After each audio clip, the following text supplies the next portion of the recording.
A very good morning to Madam Ami. My name is Namanida Analaki Toiraj.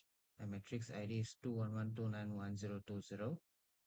And today we're going to look at laboratory module 4, which is symmetrical fault. The objective of this experiment is to determine the symmetrical fault current and voltage using power wall to analyze the fault that occurs in each buses. So for this experiment, we are using power wall and we are required to draw a diagram of this diagram in power wall and record the fault in buses. So now I'll show you the drawings in the power wall. This is the diagram given in the module just now. I've already drawn it in power wall. So this is bus number 1, this is bus number 5, this is bus number 4, and this is bus number 3, and this is bus number 2. So to showcase the result, I'll be choosing bus number 5. So for that, I'll go here, tools, fault analysis.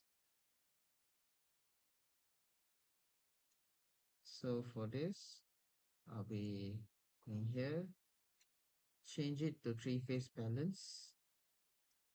Then I'll be choosing bus number 5 and calculate.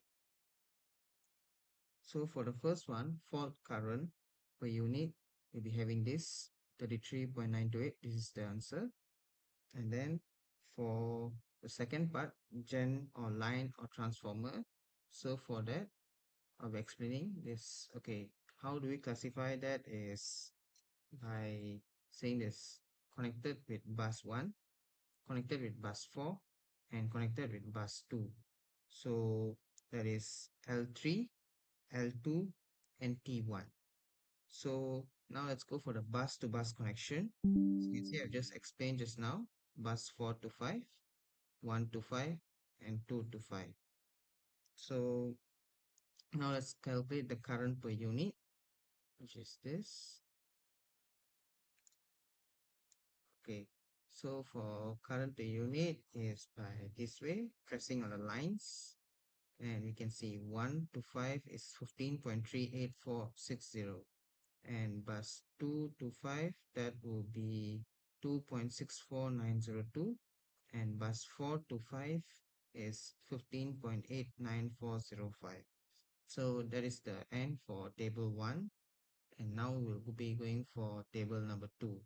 So in order to find table number 2, we just press bus records. The first one is 1 is 0.30769, 2 is 0.13245, 3 is 0.58278, 4 is 0.39735, and 5 is 0. So this wraps up for lab